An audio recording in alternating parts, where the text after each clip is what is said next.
गीता जी अध्याय 10 श्लोक संख्या 31, 32, 31, 32। पवनः पवतामस्मि रामः शस्त्रभृतामहम् झषाणां मकरश्चास्मि श्रोतसामस्मि जाह्नवी सर्गाणामादिरन्तश्च मध्यं चैवाहमर्जुन अध्यात्मविद्या विद्यानां वादः प्रवदतामहम्। मैं पवित्र करने वालों में वायु और शस्त्रधारियों में श्री राम हूं तथा मछलियों में मगर हूं और नदियों में श्री भागीरथी गंगा जी हूं। हे अर्जुन, सृष्टियों का आदि और अंत तथा मध्य भी मैं ही हूं। मैं विद्याओं में अध्यात्म विद्या अर्थात ब्रह्म विद्या और परस्पर विवाद करने वालों का तत्व निर्णय के लिए किया जाने वाला वाद हूं। बड़े महत्वपूर्ण श्लोक हैं आज के। भगवान कहते हैं मैं पवित्र करने वालों में वायु हूं। वायु परम पवित्र है। क्यों? वायु दुर्गंध के स्थान से भी गुजरती है, सुगंध के स्थान से भी गुजरती है, लेकिन न तो सुगंध सदा के लिए उसके साथ रह पाती है न दुर्गंध। वो जहां की तहां सुगंध को छोड़कर, दुर्गंध को छोड़कर आगे बढ़ जाती है, वैसी की वैसी ही निर्मल हो जाती है। किसी दूसरे स्थान से जब चलती है तो थोड़े समय के लिए उसका प्रभाव उसमें रहता है, लेकिन आगे बढ़ते ही उसको वहीं छोड़ देती है और निर्मल हो जाती है, पवित्र हो जाती है। ऐसे ही सुगंधित स्थान से भी जब चलती है तो सुगंध का प्रभाव थोड़े समय के लिए उसमें रहता है, लेकिन आगे बढ़ते ही वह सुगंध को भी वहीं छोड़ देती है। पूर्व की भांति वो जैसी थी वैसी ही हो जाती है, न सुगंधित न दुर्गंधित, जैसी थी वैसी ही हो जाती है, निर्मल। जीव को भी ऐसे ही रहना चाहिए। जहां है वहां के दोष, वहां की चीजों को वहीं छोड़कर आगे बढ़ जाना चाहिए, उसे मन में बैठा कर नहीं रखना चाहिए। कितने लोग हजारों साल, लाखों साल, करोड़ों साल की बातों को दिमाग में रखते हैं, और यदि इस जीवन की बात करें तो 5 साल पहले क्या हुआ, 10 साल पहले क्या हुआ, 15 साल 20 साल पहले क्या हुआ, उसे अपने मन में रखते हैं, अच्छा हुआ या बुरा हुआ। लेकिन जो भक्त होते हैं उनका स्वभाव वायु की तरह होता है, पवित्र। जो इस क्षण बीत गया उसको वहीं छोड़ देते हैं, फिर पहले की तरह ही निर्मल होकर उसे मन से हटाकर आगे बढ़ते हैं। भगवान कहते हैं पवित्र करने वालों में मैं वायु हूं और शस्त्रधारियों में मैं श्री राम हूं। भगवान श्री राम का बड़े आदर के साथ यहां पर नाम लिया है। भगवान श्री राम मर्यादा पुरुषोत्तम कहे जाते हैं और यहां शस्त्रधारियों में कहा है। शस्त्रधारियों में मैं राम हूं। बड़े बड़े शस्त्रधारी हैं, लेकिन जिस मर्यादा के साथ शस्त्र का प्रयोग भगवान श्री राम ने किया वैसा अन्य किसी ने नहीं किया, इसलिए शस्त्रधारियों में श्री राम कहा। भगवान श्री राम ने नारी की रक्षा के लिए शस्त्र उठाया, नारी पर कुदृष्टि डालने वाले रावण के प्रति शस्त्र उठाया।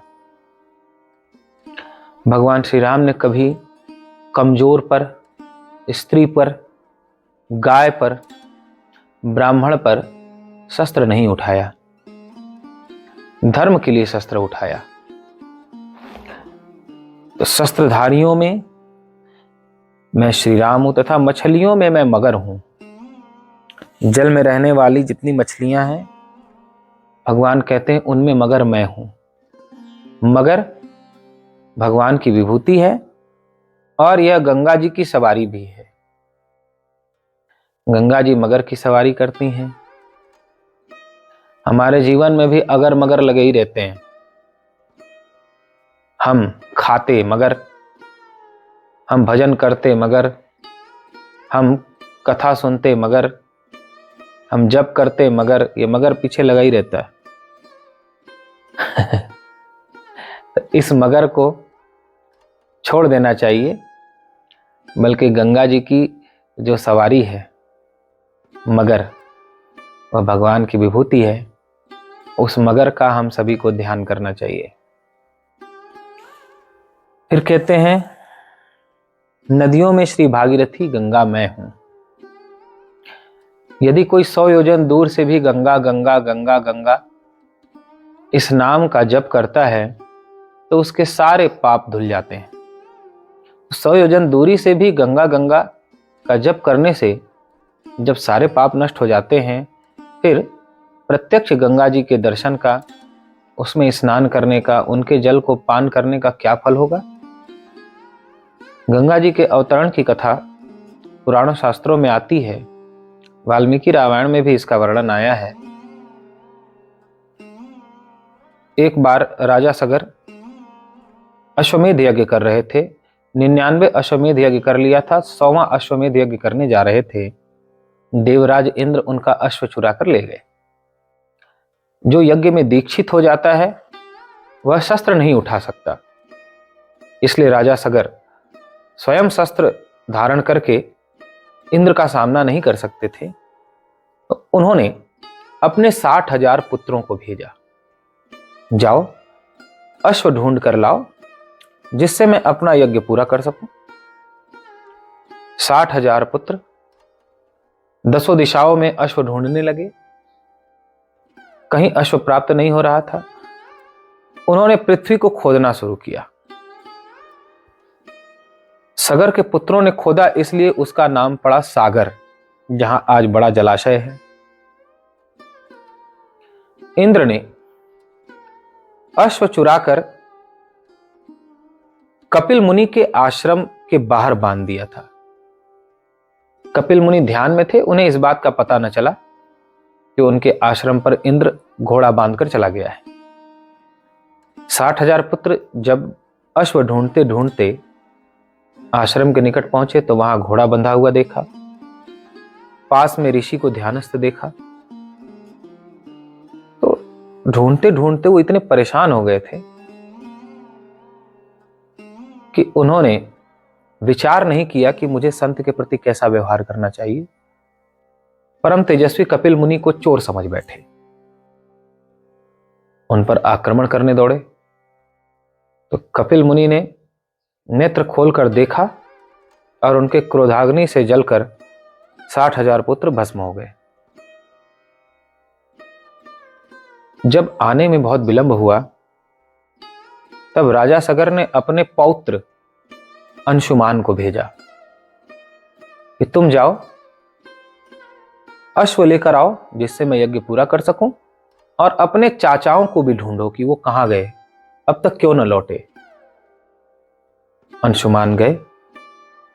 ढूंढते ढूंढते हुए भी कपिल मुनि के आश्रम के पास पहुंचे। वहां हड्डियां देखी तो मन में विचार करने लगे किसकी हड्डियां हैं। गरुण जी ने आकर के उन्हें सारी बात बताई कि आपके चाचा ऋषि के साथ अशिष्टता का व्यवहार कर रहे थे, इसलिए ऋषि ने क्रोधाग्नि से उन्हें भस्म कर दिया है। अंशुमान कपिल मुनि के निकट पहुंचकर प्रणाम करते हैं, स्तुति करके उन्हें प्रसन्न करते हैं। फिर कहते हैं, हे ऋषिवर, मेरे दादा महाराज सगर यज्ञ कर रहे हैं और वह अश्व जो यज्ञ के लिए आवश्यक है उसे इंद्र चुरा कर ले गया, आपके आश्रम में बंधा हुआ है। मेरे चाचाओं को आपके पास आकर निवेदन करना चाहिए कि आप अश्व दे दें, यज्ञ पूरा हो इसके लिए आशीर्वाद मांगना चाहिए, आपको प्रणाम करना चाहिए। तो उन्होंने अशिष्टता का व्यवहार किया जिससे आपने उन्हें दंड दिया। अब कृपा करके यह अश्व हमें दें जिससे मेरे दादा यज्ञ पूरा कर सकें। इन चाचाओं के उद्धार के लिए मैं क्या करूं, यह मार्ग भी मुझे बताएं। कपिल मुनि ने कहा, हे अंशुमान, स्वर्ग में निवास करने वाली भागीरथी गंगा यदि धरती पर आए, उनके जल का स्पर्श तुम्हारे चाचाओं की राख से हो जाए तो ये सभी मुक्त हो जाएंगे। अंशुमान ने प्रणाम किया, अश्व लेकर महाराज सगर के पास आए। राजा सगर ने यज्ञ पूरा किया। फिर अंशुमान को राज्य सौंपकर वन में तपस्या के लिए गए। तप करते करते वन में ही उनका शरीर पूरा हो गया, लेकिन वे गंगा जी को प्रसन्न नहीं कर पाए। फिर अंशुमान ने भी राज्यपाट संभालने के बाद वन में जाकर कठिन तपस्या की ताकि गंगा जी प्रसन्न हो, धरती पर आए। अंशुमान का भी शरीर पूरा हो गया, गंगा जी धरती पर नहीं आई। ऐसे ही सूर्यवंश में राजा तपस्या करते रहे। भागीरथ नाम के राजा हुए। वे भी अपने पूर्वजों का कार्य पूरा करने के लिए जाने को तैयार हुए। राजा भागीरथ की मां बड़ी विदुषी थी, ब्रह्मज्ञानी थी। जब राजा भागीरथ अपनी मां का आशीर्वाद लेकर गंगा जी को प्रसन्न करने के लिए वन में जाने लगे तो मां ने कहा, बेटा, मैं तुम्हें 4 सूत्र बता रही हूं। इन 4 सूत्रों को धारण करके तपस्या करना तो तुम्हारी तपस्या सफल होगी। तुम गंगा जी को प्रसन्न करने में सफलता प्राप्त करोगे। राजा भागीरथ ने मां को प्रणाम करके कहा, मां, बताएं वह अनमोल सूत्र कौन कौन से हैं? वे जानते थे कि मेरी मां परम ज्ञानी है। महाराज भागीरथ की माता ने कहा, बेटा, तुम वन में तपस्या के लिए जा रहे हो तो महल में रहकर तपस्या करना। दूसरा सूत्र, पकवान खाकर तपस्या करना। तीसरा सूत्र, स्त्री के साथ रहना। चौथा सूत्र, फूलों की सैया पर शयन करना। तब तुम्हारी तपस्या पूरी होगी। राजा भगीरथ को बड़ा आश्चर्य हुआ। ये जो बातें मां बता रही है ये तो तपस्या में बाधक है। हमारे पूर्वजों ने एक पांव पे खड़े होकर तपस्या की, किसी ने अपने दोनों पैरों को डाली में लटकाकर उल्टे लटक कर तपस्या की। किसी ने किसी प्रकार तपस्या की, किसी ने किसी प्रकार तपस्या की, अति कठिन तपस्या की, तो भी गंगा जी को प्रसन्न न कर पाए। तो मैं जैसा मां बता रही है इनके साथ रहकर के कैसे तपस्या पूरी कर पाऊंगा? तो उन्होंने मां को प्रणाम करके कहा, मां, मुझे तुम्हारी बातों का रहस्य नहीं समझ आया। आप कहना क्या चाहती हो मां? मुझे बताओ। तब मां ने कहा, बेटा, महल में रहकर तपस्या करना, इसका अर्थ यह है शरीर को महल मान लेना। अयोध्या के महल की याद मत करना, तो तुम्हारी तपस्या सफल होगी। दूसरा, अमृत का पान करना, यानी जब बहुत भूख लगे, बहुत प्यास लगे, अब भूख और प्यास के कारण छटपटाने लगे प्राण, उस समय सूखे पत्ते भी खाओगे, साधारण सरोवर या नदियों का जल पियोगे तो अमृत पान के जैसा ही आनंद आएगा। तीसरा,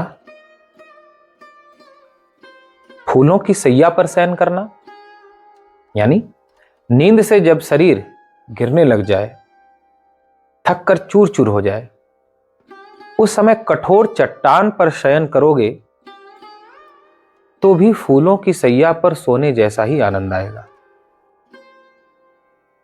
चौथा, स्त्री के साथ रहना। जब तुम अयोध्या से हिमालय के लिए जाओगे तो मार्ग में बहुत से ब्राह्मण जगह जगह कथाएं कर रहे होंगे। यद्यपि तुम शास्त्रज्ञ हो, वेदज्ञ हो, महान विद्वान हो, तो भी कहीं कथा हो रही हो तो वहां बैठ जाना। ये अहंकार मत करना कि मैं तो सब जानता हूं। कथा का सम्मान करना। जब कथा को एकाग्रचित्त होकर श्रवण करोगे तो स्त्री के संग रहने जैसा ही आनंद तुम्हें मिलेगा। ये 4 सूत्र देकर विदा किया। राजा भागीरथ ने अपनी मां की परिक्रमा की, प्रणाम किया, हिमालय में जाकर कठिन तपस्या करने लगे। उनके तप से प्रसन्न होकर मां गंगा प्रकट हुई, वरदान मांगने को कहा। राजा भागीरथ बोले, मां तुम अंतर्यामिनी हो, मेरा उद्देश्य जानती हो, फिर भी मैं आपसे आपके पूछने पर प्रार्थना करता हूं कि आप इस धरती पर आओ और मेरे पूर्वजों को अपना स्पर्श करके परम गति प्रदान करो। गंगा जी ने कहा, बेटा यद्यपि मैं स्वर्ग में निवास करती हूं, लेकिन तुम्हारी तपस्या से प्रसन्न होकर मैं धरती पर आऊंगी। लेकिन एक बड़ी समस्या है, मैं स्वर्ग से जब धरती के लिए चलूंगी तो मेरा वेग बहुत अधिक होगा। इतना अधिक वेग होगा कि जब मैं धरती को स्पर्श करूंगी तो अधिक वेग होने के कारण धरती पर नहीं रुक पाऊंगी, धरती को फाड़ कर पाताल में चली जाऊंगी, तो तुम्हारा उद्देश्य पूरा नहीं हो पाएगा। राजा ने पूछा, मां फिर इसका क्या रास्ता है? मां गंगा ने कहा, बेटा मेरे वेग को केवल भगवान शिव रोक सकते हैं, तब करके उन्हें प्रसन्न करो। यदि वे मेरे वेग को रोकने के लिए तैयार हो जाए तो मुझे आने में कोई आपत्ति नहीं है। राजा भागीरथ ने तप करके महादेव को प्रसन्न किया। भगवान शिव ने गंगा जी के वेग को रोकने की बात स्वीकार की। जब गंगा जी बड़े वेग से चली तो मन में थोड़ा अभिमान हो गया कि मैं तो शंकर जी को लिए दिए ही पाताल में चली जाऊंगी, मेरे इस प्रचंड वेग को शंकर जी भी कैसे संभाल पाएंगे। शंकर जी ने उनके अभिमान को जान लिया और जैसे ही मस्तक पर आई, शिव जी ने उन्हें अपने जटाओं में बांध लिया। राजा भागीरथ के सामने फिर समस्या खड़ी हुई। उन्होंने फिर तप करके शिव जी को प्रसन्न किया। कहा, प्रभु आपने वेग को रोक तो लिया, लेकिन इनकी धारा तो छोड़ो, तब तो मेरा उद्देश्य पूरा हो। तो शिव जी ने एक बाल के बराबर धारा छोड़ी। राजा भागीरथ आगे आगे चले और उनके पीछे पीछे गंगा जी। चलते चलते मार्ग में राजर्षि जन्हू का आश्रम आया, जहां वे यज्ञ कर रहे थे। गंगा जी ने अपने वेग से उनके पूरे यज्ञशाला और आश्रम को बहा दिया। कुपित होकर के राजर्षि जन्हू ने उनका पान कर लिया, गंगा जी को पी गए। राजा भागीरथ परेशान हुए। उन्होंने राजर्षि जन्हू को प्रसन्न किया। राजर्षि जन्हू ने अपनी जांघ फाड़कर गंगा की धारा को बाहर निकाला, इसलिए गंगा जी का एक नाम जाह्नवी पड़ा। राजर्षि जन्हू की पुत्री हुई वो, इसलिए जाह्नवी कहलाई। चलते चलते चलते कपिल मुनि के आश्रम के निकट पहुंचे। जब राख का स्पर्श गंगा जल से हुआ तो सभी 60,000 पूर्वज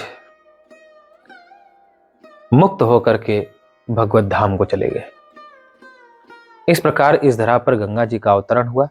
भगवान गीता जी में कहते हैं, स्रोत सामस्मि जाह्नवी, यानी गंगा जी मेरी विभूति है, मैं गंगा हूं। गंगा कोई साधारण नदी नहीं है, बल्कि साक्षात भगवान का स्वरूप है। जो गंगा जी को नदी समझता है वह अज्ञानी है। जो गंगा जी को साधारण सरिता के रूप में देखता है उसकी दृष्टि अज्ञान की दृष्टि है। जो गंगा जी को साक्षात भगवती स्वरूप देखता है वही यथार्थ दर्शन करता है। दरस परस मज्जन अरूपाना, हरई पाप कह वेद पुराणा। गंगा जी का दर्शन भी पाप को हरण करता है, स्पर्श भी पापों को हरण करता है, मज्जन यानी स्नान भी पाप को हरण करता है, और पान प्रेम पूर्वक यदि गंगा जल का हम पान करते हैं तो वे भी हमारे पूर्वकृत या इस जन्म में किए हुए जाने अनजाने दुष्कृतों को नष्ट करता है। यदि गंगा जी तक पहुंचना संभव नहीं होता हो तो विशेष तिथियों में घर पर भी गंगा स्नान का श्रद्धानुसार फल प्राप्त कर सकते हैं। जैसे कोई पात्र ले लिया जिसमें आप स्नान करते हैं, उसमें पहले गंगा जल डाल लिया, पहले साधारण जल नहीं, पहले गंगा जल डाल लिया, ऊपर से सामान्य जल डाला, तो वह सारा जल गंगा जल बन जाता है शास्त्रानुसार। यदि सामान्य जल में यानी बाल्टी में या किसी पात्र में पहले जल डाल दीजिए और ऊपर से गंगा जल डालो तो वो गंगा जल नहीं होता। पहले गंगा जल डालकर फिर ऊपर से सामान्य जल मिलाओ तो वह गंगा जल हो जाता है। तो इस प्रकार आप गंगा स्नान कर सकते हैं। गंगा जी के ध्यान से, गंगा जी के पूजन से ब्रह्म ज्ञान भी प्राप्त किया है संतों साधकों ने। गंगा जी की इतनी अधिक महिमा इसलिए भी है कि सबसे अधिक यदि ब्रह्म तत्व को पाने वाले ऋषि हुए हैं तो वो गंगा जी के किनारे ही हुए हैं। पूरे विश्व के ब्रह्मज्ञानियों की संख्या यदि गिनी जाए तो गंगा तट पर जितने ब्रह्मज्ञानी हुए उतने पूरे विश्व में कहीं नहीं हुए। उनका प्रभाव आज भी गंगा किनारे है, इसलिए गंगा जी के तट पर निवास करने की महिमा है, इसलिए गंगा स्नान की महिमा विशेष है कि उन ऋषियों ने, संतों ने जो तपस्या की है, उनकी तपस्या का संस्कार गंगा जी में है, गंगा तट पर है। तो वहां जाने से वह तपस्या जो ऋषियों ने की है उसका प्रभाव हम पर भी पड़ता है, उसका कुछ अंश हमें भी प्राप्त होता है। स्रोत सामस में जाह्नवी फिर कहते हैं सर्गाणाम आदिरंतस्य मध्यम च वाहम अर्जुन, सृष्टि का आदि मध्य और अंत भी मैं ही हूं। यानी प्रारंभ भी मैं हूं, मध्य भी मैं हूं और अंत भी मैं हूं। हमारा जीवन भी परमात्मा से शुरू हुआ, जन्म भी परमात्मा है, जीवन भी परमात्मा है और मृत्यु भी परमात्मा है। आदि मध्य और अंत ये सब मैं हूं कहते हैं। मैं विद्याओं में अध्यात्म विद्या, इस जगत में अनेक तरह की विद्या है, शस्त्र विद्या है, संगीत विद्या है, ज्योतिष विद्या है और भी अनेक तरह की विद्या है। उन सभी विद्याओं में श्रेष्ठ है अध्यात्म विद्या। वह विद्या जिससे स्वयं का बोध होता है, मैं कौन हूं, कहां से आया हूं, ब्रह्म क्या है, जीव क्या है, माया क्या है, क्या मैं शरीर हूं या शरीर से अलग हूं, शरीर से अलग हूं तो कैसे हूं। इस विद्या को अध्यात्म विद्या कहा जाता है। भगवान कहते हैं यह ब्रह्म विद्या यानी अध्यात्म विद्या मैं हूं और परस्पर विवाद करने वालों का तत्व निर्णय के लिए किया जाने वाला वाद मैं हूं। दो तरह का विवाद होता है। एक विवाद होता है अपने को ज्यादा जानने वाला सिद्ध करना, मैं ज्यादा जानता हूं, ऐसा मन में सोचकर जो वाद विवाद करता है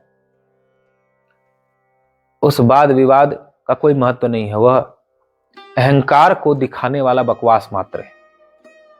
लेकिन शुद्ध तर्क करता है, यदि कोई उसके मन में जो विचार है उसने रखा, फिर सामने वाले के विचार को सुना, फिर अपनी बात को रखा, फिर सामने वाले, इस प्रकार तत्व निर्णय के लिए, सत्य को जानने के लिए जो तर्क होता है, भगवान कहते हैं वह तर्क, वह वाद मैं हूं, वह वाद विवाद मैं हूं। मुझे जानने के लिए जो वाद विवाद किया जाता है, जो तर्क वितर्क किया जाता है, वह वाद विवाद, वह तर्क वितर्क मैं हूं, मेरी विभूति। यानी मुझे जानने के लिए तो तर्क वितर्क करना चाहिए। सारे उपनिषद, गीता, रामायण, भागवत तर्क वितर्क ही तो हैं। भगवान ने कोई बात कही तो अर्जुन ने अपना तर्क रखा कि आप ऐसा कह रहे हो तो ऐसा कैसे है, फिर भगवान ने उसका उत्तर दिया। ऐसे ही सभी शास्त्रों में उपनिषद, उप यानी समीप, निषद यानी बैठना। शिष्यों ने गुरु के निकट बैठकर उनसे जो तर्क वितर्क किया उसी का वर्णन उपनिषद है। गुरु ने कुछ कहा, शिष्य ने फिर उस पर प्रश्न किया, फिर गुरु ने उसका उत्तर दिया, फिर शिष्य ने अपना संशय रखा, फिर गुरु ने समाधान। अंत में जो निष्कर्ष निकला उसे शिष्य ने धारण किया। तो तर्क वितर्क होना चाहिए परमात्मा के लिए। भगवान कहते हैं ये मेरी विभूति है, लेकिन कुतर्क नहीं होना चाहिए। मैं ये बात जानता हूं, लेकिन सामने वाले से पूछूं कि उसको आता है कि नहीं आता है। कितने लोग कहते हैं महाराज क्या आप ये जानते हैं ये क्या है? तो देखना पड़ता है ये पूछ कहां से रहा है। अगर ये जानने के लिए पूछ रहा है तो उत्तर दिया जाता है, और जब नहीं जानने के लिए पूछ रहा है, बल्कि उसको पहले से पता है, कहीं से सुन आया है वो, और जब हम कुछ बोलेंगे तो कहेगा ना आप गलत बोल रहे हैं, सही उत्तर ये है, तो फिर उसको नहीं बोलना पड़ता है। या कई बार ऐसा होता है कि किसी ने कुछ पूछा कि ऐसा है क्या, तो उसको बता दिया जाता है कि हाँ ऐसा है। कोई प्रश्न पूछा तो उसको उत्तर दे दिया, तो कहता है नहीं नहीं ऐसा नहीं ऐसा है। तो फिर हम लोग कह देते हैं कि हाँ ठीक है, आप जो कह रहे हैं वही ठीक है। तो अपनी बुद्धिमत्ता दिखाने के लिए तर्क वितर्क नहीं करना चाहिए। वो तो अहंकार को जनाने का कि हम बहुत जानते हैं। सिर्फ एक उपाय है, नहीं तो तर्क वितर्क केवल परमात्मा को जानने के लिए करना चाहिए, सत्य को जानने के लिए करना चाहिए, और जानकर उसे धारण करना चाहिए।